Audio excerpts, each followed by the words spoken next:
Hello, everybody, and welcome to another brand new episode on Boundary Line Podcast with Dylan Ping, Sheldon Doherty here. And we're going to give this Gavaskar trophy a nice detailed review. So let's get straight into it then, Sheldon. We had a brilliant end to a wonderful series, you think. And yes, of course, the pitches were not the best of it. But in the end, I would say, it was good. Yeah, when we go way back, a month ago or so, all the talk was about pitches, right? Like, remember pre-first game as well, they were saying, oh, that side of the pitch, this side of the pitch. And eventually we got to the first test still. And looking back, it was probably one of the better pitches we got in the series, the first test. Yeah. Looking back at it, it was probably one of the better batting conditions when you look at the second and third game as well. And yeah, maybe it was all in the mind for Australia, right, Dil, when we look back? Yeah, to be honest, yes, it was all in the mind for Australia. I think starting that first test, it was a lot of talk about the pitch and it's going to spin from day one. It's going to do this on day two, and it's going to break up, and they think the Australian batsmen not going to be able to adjust, and then Australia just begin 2 for 2 straight up in less than half an hour. They're already 2 for 2 there. That was a brilliant start, I thought, and one of the key moments, I think, in this entire series, and that I just thought was a brilliant start for India. And of course, with the whole selection issues of Travis Head not being in the team was another big talk, right? Yeah, Dil, exactly. And I remember back then I was like, oh, it was probably the right call, but looking at how the series went, Travis had looked like he was batting in a different country. He just looked so good when he came in later, and that just shows what a howler it is and why you don't overreact. When a guy's in form, pick him. Don't look at the pitch. Don't look at the bowling attack. If a guy's in form and he's playing as well as he can adapt, right, Dil, if he's a good batsman. Of course, yes. Yeah. And they went with poor Matt Renshaw. I feel really bad for the guy still because he was put into the cauldron to play Ashwin and Jadeja with this spinning, that spinning. And he didn't look like he was in form, or he looked like he was suited to playing in the middle order. And that was a mistake. But the return of Jadeja, right, Dil, and that first game, what a game he had, and what a spell to get Smith and Labuschagne early on day one, right, of the series. Of course, Sheldon. That was some brilliant stuff from Ravindra Jadeja. They just on day one proved his best there, and why he's so tough to play. When he gets even a little bit of assistance from the pitch, it's very difficult to play him. And rightly said, he came back from an injury, and there were all talks about, can he be the best? Can he get back to what he was in the previous Border Gavaskar Trophy series? And he did live up to his expectations there. And of course, Ashwin there also doing so well. But let's talk about another debutant on that in that match. Todd Murphy just coming in and overshadowing Nathan Lyon. Yeah, he had an incredible debut, and it was the only bright spot for Australia in that game.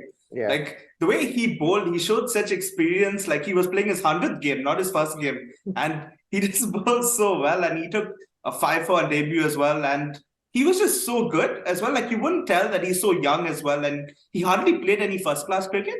Yeah, and he just improved as the series went on as well. But that debut was just quite unbelievable the way he bowled, and he really showed that he could be a long-term replacement for Nathan Lyon as well. From what we've seen of him. Yeah, rightly so, Sheldon. Todd Murphy just bowled brilliantly in that first test match, and like you said, the only bright spark for them there. But what about that masterclass 100 from Rohit Sharma there on that kind of a wicket? It was not the easiest of wickets to bat on, but then again, he just proved his best, why he's so good, right? Yeah, that actually reminded me of his knock in Chennai against England last time they came. It was in the second test, I think, after they went 1-0 down, and it was so important because it was a similar type of wicket, actually. It spun in the first innings, and then he came and he just played an unbelievable knock where he counter-punched and looked at ease like he was playing on a different ground. It was so white ball Rohit Sharma, how good he is in white ball. It was that type of innings, and he just led by example, and it was so important for them to start the series like that. Yeah. The captain leading, and it was a terrific knock also given, and for a long time it was the only 100 in the series as well, the way it was going. Yeah, right up to that fourth test match, it was the only 100 in the series, and just when we thought there was no one else going to score, then we had 4 in one match.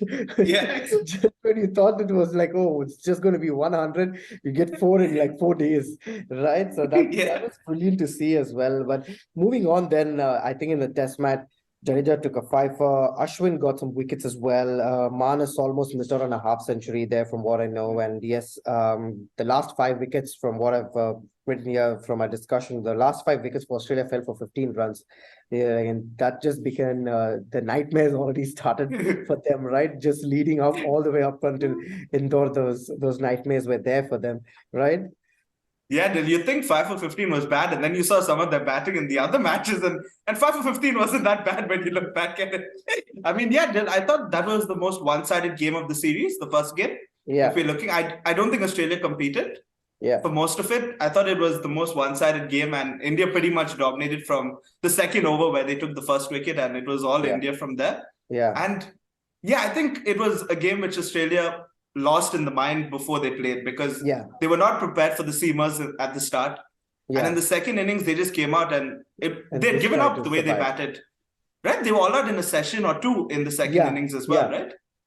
And I remember watching, and they just looked like they didn't want to fight. They're like, okay, we lost, let's just give up. And it was not a great batting performance. Let's put that there. Yes, but I also feel they were slightly in the game there when India was like 6 down or something like that, and Jadeja and Axar came in together to bat there on day 2. I just thought they were there in the game for a moment, but the brilliant partnership from Jadeja and Axar just took the game away, like all to another level, and India there like winning by an innings, and I think 100 and something runs, 120 odd runs, 130 odd runs, like that. But yeah, a brilliant start to the series, I should say. And then we moved on to Delhi, where everyone thought like, okay, this is going to be another chance for Australia. If they can do well, and if they learn from their mistakes from the last test, then this was going to be a good chance. But I mean, I thought everyone felt that Nagpur was the best chance that they had to win, right? Yeah, that's for sure, Dil. And they started pretty well the second test. I thought Australia batted all right on the first day. Handscomb and Khawaja as well showed some fight.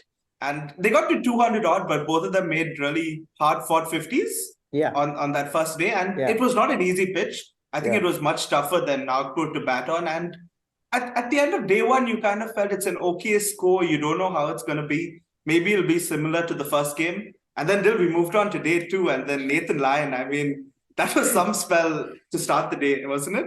Brilliant stuff from Nathan Lyon there also. I mean, just time and again, when everyone thought that, Nathan Lyon's not going to pick any wickets in the series because Todd Murphy picked up the first test. Where was Nathan Lyon? And boom, he just comes and, starts picking those wickets, and then bamboozling almost like, the Indian batsmen didn't know like what was happening to them on that surface. And like you said, Handscomb played a brilliant knock there as well. We all knew what happened there on that third morning there of the first session. Australia had the game in hand, could have taken it away from India, and India knew that. Right? India knew that, okay, this was all, if Australia bat, then they like at least go on till afternoon, like the game was done then and there, because chasing on that wicket was going to be super tough for them. Yeah, Dil, and they had India in a position twice, even on day 2, when Axar and Ashwin came together. And you mentioned Axar in the first match as well, Dil, and his batting went under the radar there, but how many times did he come in when India were in trouble and saved them in the series? And I was just thinking about it today, actually, before the 4th game.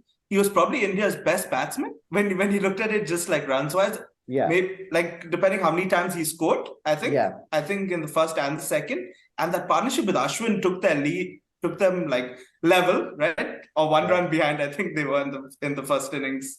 They were 1 run behind. Yeah, they were 1 run behind that. And then that start from head, just towards the end of day's play. I think they got 60 runs in the last 10 overs towards the end of day's play. And then you could see India's body language. They were just like deflated, and they were like, man, these guys are going to take the game away tomorrow. And come tomorrow, Ashwin, Jadeja, Rohit Sharma just gives the ball to Ashwin, boom, wickets start falling. And in I think in an hour and a half or something, they were all like gone, right?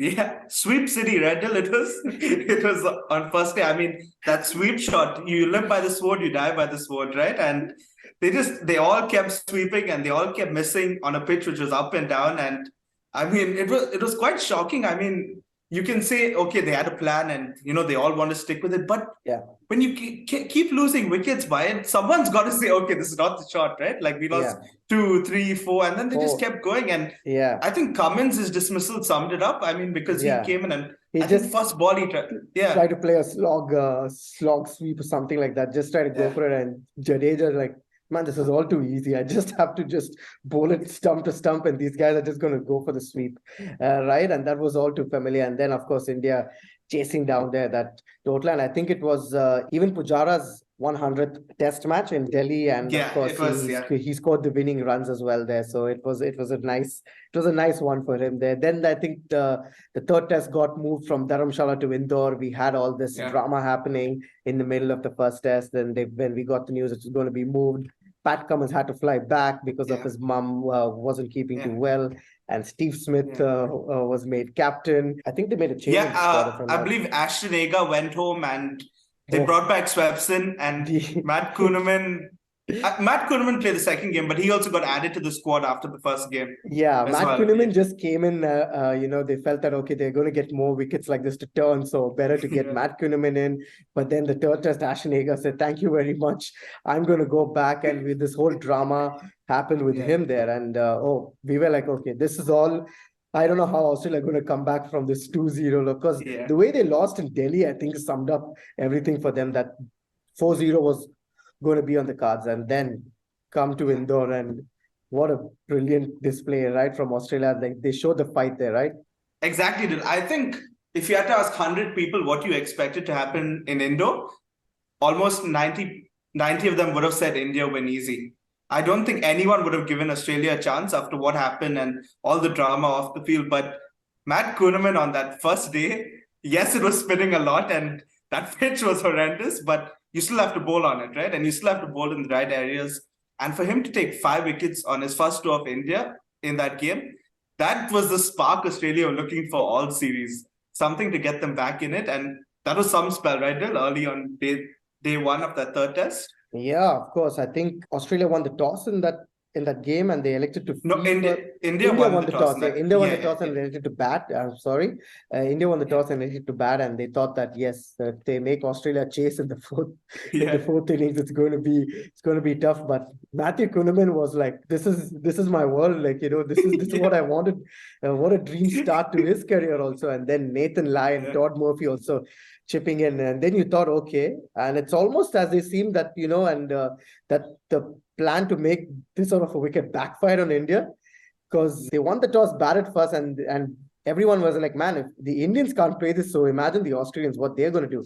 And then Usman Khawaja comes out there and just a brilliant display there of patience, hanging in there, playing it out, and then getting that important lead of 88 runs. I think they got that important lead of 88 runs, and then Nathan Lyon, Sheldon. I mean, I thought that was one of the best bowling displays ever in India, right?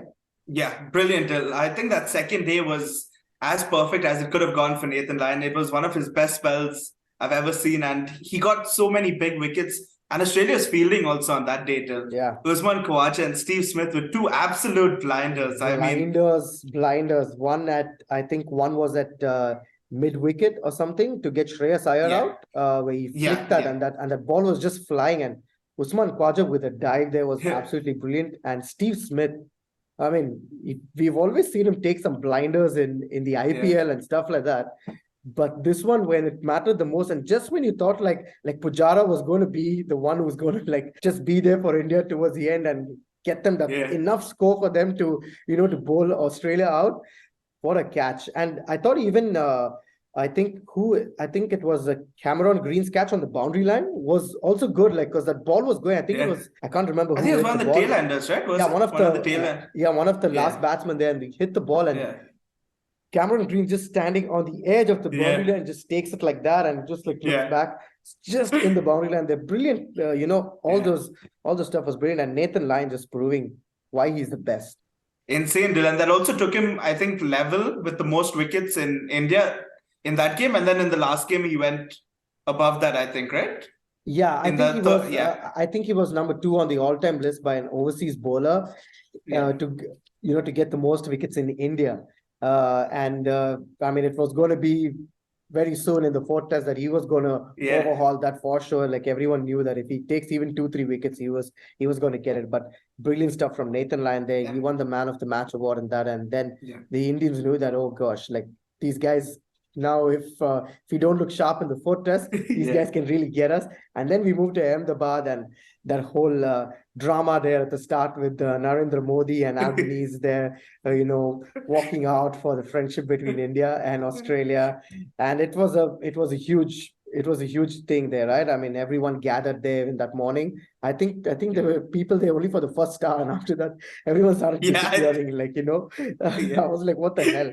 But then, Steve Smith won the toss again, and it was just brilliant by him. Everyone was speaking about the way he managed the guys in the Indore test and the way he came into this test. And Usman Khawaja again just showed his brilliance. Like if you see the last 2-3 matches, like from Delhi, I think he scored an 81 there. If I'm not, I think he scored 80 odd runs in Delhi, if I'm not mistaken. 60 or 80 odd runs there. Then he comes to Indore, he scores there as well. He misses out on 100 there as well, but finally he gets one in Ahmedabad and he makes it big. He makes it a big one there. It was just so good. Yeah, Dil, I'm pretty sure he was so excited when he saw the Ahmedabad surface. He's like, man, the other two were so tough. I still made runs there. Finally, I can cash in now and get 100. But yeah, he was terrific, Dil. I thought he was the standout batsman for Australia. And I think he even finished top run scorer as well, right? Overall as well. And it was just a terrific knock. He batted really long, almost 2 whole days, in fact, in that heat in Ahmedabad. And it was just a superb knock. And he had a terrific partner in young Cameron Green as well, right? The future, Cameron Green just looks the part. I mean, he just looks like those guys who is going to be in the Australian team for quite a long time there. I mean, we've seen that in the 2004 series with Michael Clarke when he came in and he scored 100 and debut in Bangalore there. I still remember that match where he scored, and you kind of got the feeling that this was going to be a guy who was going to be there in the team for a long time. We've seen that with Steve Smith also, after he started playing those knocks, you got the feeling this guy was going to be there. And now you're seeing it with Cameron Green there, just absolutely brilliant. And Ashwin also said the same, in the post-match presentation in the third test. I mean, in this test once he got 100 there. But of course, then the fourth test, I think, will be known for the King's return. Virat Kohli ending that the infamous drought, I should say, of his centuries, and just adding one more, showing why he's great. I mean, even though the pitch was a bit flat, not a bit flat, was flat, and, he had to play, but of course, he had to show patience. He had to treat every ball on merit. A little disappointed that he didn't accelerate towards the end and get his double 100, because I was like, man, it's there for the taking. It's 15 runs more, and he didn't even hit. And just when there was one batsman left, he tried to go for the shot, and he got out, right? Dil, I see you're still not pleased with the fact that he didn't get his double. It was there for the taking, Sheldon. It was there. The record was there, and he just didn't take it. And in the end, everyone knew where this test match was headed. Once it went to the fourth day, everyone was like, finally, we have to wake up another day and come for a test match, because all the test matches ended in 3 days prior to that. And everyone was like, okay, fourth day. Then it went to the fifth day. Everyone knew it was going to be a draw, and Virat Kohli winning that man of the match. But like we said, there were some moments there that we thought, Sheldon, if you had to pick out a few moments again, you said that the test match in Delhi, you would have picked that one as one of the turning points, but you felt there were some wins for Australia as well. Yeah, Dil, I think the emergence of Murphy and Kunhemann, definitely big ticks.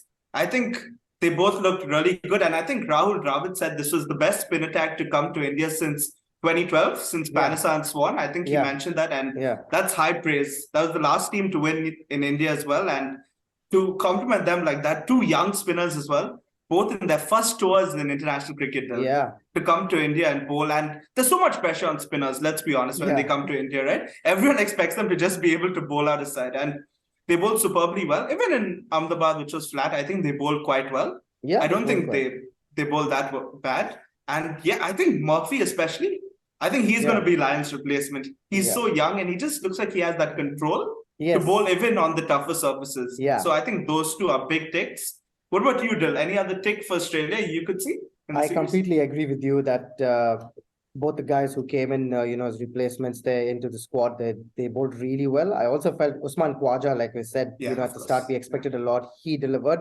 A bit disappointed with Steve Smith and Manas. A lot was expected from them. The whole talk about, they are in the top 5 batsman rankings and things like that. And we expected a lot. And Steve Smith from his last tour, we expected that. But just a bit disappointed with that. For India, I thought, Virat Kohli getting back into form was good. Akshar Patel was definitely a highlight over there for India, and the same goes for Ashwin and Jadeja. I mean, you cannot keep those two guys out. A bit disappointed with KL Rahul, of course, for him not getting runs. Rohit Sharma not enough. Even Pujara, you expected a lot from these guys. Kohli also to an extent. I think if it wasn't for this last 100, I mean, he wouldn't have. He also would have been in that, right? Yeah, true. I understand that. Also, it was tough to bat in general, I think. But yeah, you'd have liked more runs, maybe from the top three especially. And I think definitely a positive was Axar's batting though, Dil. Like it was so key, and the times he came in when India were in a bit of trouble, and he showed almost Jadeja aspects with the bat. Like the way he was batting at times was really good. Dil, what do you think about Gill though? Do you think that he will continue to be like the #1 choice opener with Rohit, or I don't know. You'd have to see on other pitches. It's very tough. I mean, because he seems like he's in the form of his life, and he can do nothing wrong. He can bat anywhere, right? But we'll have to wait and watch like how India goes about this. Because I mean, KL Rahul, don't get me wrong, is a fantastic player. Of course, we all know. I mean, he scored hundreds all over the world, in South Africa, in England, in Australia. He's been there, right? So he knows that. It's just that he's a bit out of form. He needs that confidence back, and once he gets back, you never know. KL Rahul score hundreds for fun, right? And then what you're going to do? Then who you're going to pick? Are you going to drop Rohit out? No. I mean, then that becomes tough. But Gill has also certainly been a highlight on this tour.